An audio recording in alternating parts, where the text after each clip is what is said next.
हर हर महादेव। श्रद्धा और भक्ति की भूमि पर बसा है गुनगुनी आस्था का प्रतीक श्री कृष्णेश्वर महादेव मंदिर। 12 ज्योतिर्लिंगों में अंतिम परंतु महिमा में अनुपम यह है वह स्थान जहां भगवान शिव ने पुनः धारण किया लिंग रूप एक स्त्री की अखंड भक्ति से प्रसन्न होकर।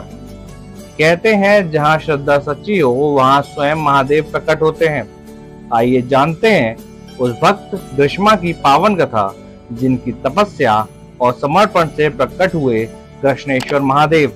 एक ऐसी कथा जो बताती है कि भक्ति में शक्ति है और शिव हर उस पुकार को सुनते हैं जो दिल से निकाले।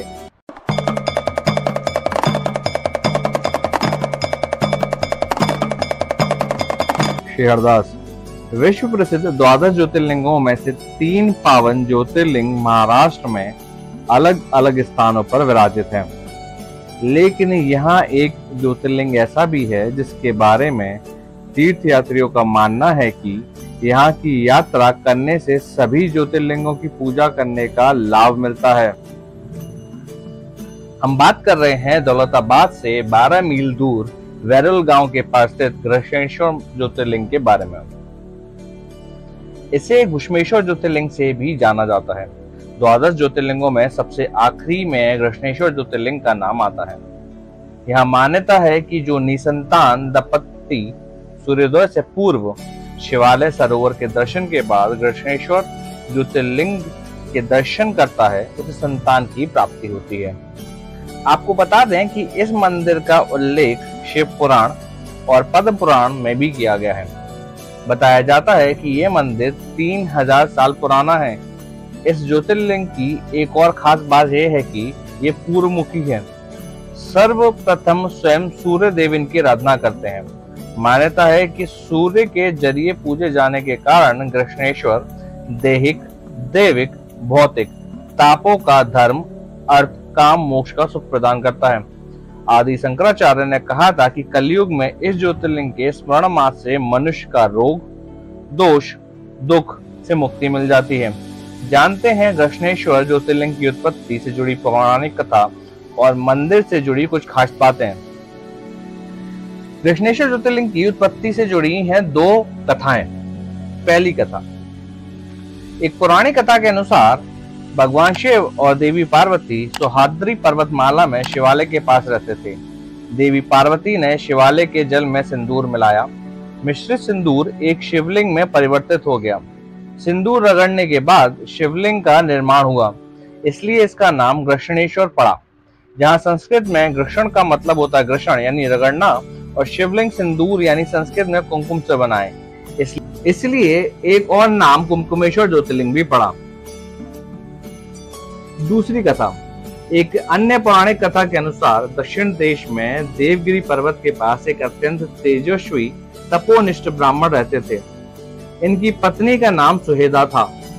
ये दोनों आपस में बेहद प्रेम करते थे, लेकिन इनकी कोई संतान नहीं थी।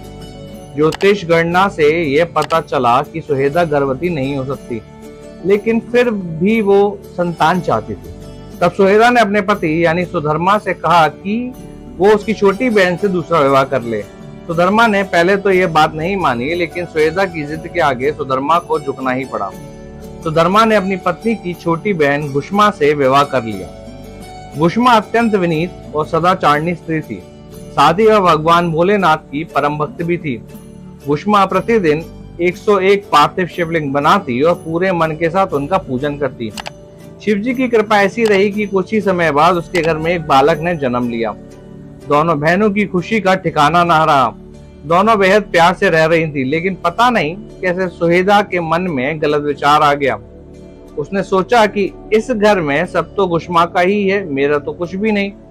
इस बात को सुहेदा ने इतना सोचा कि यह बात उसके मन में घर कर गई। सुदेहा सोच रही थी कि संतान भी उसकी है और उसका पति भी घुश्मा ने हक जमा रखा है।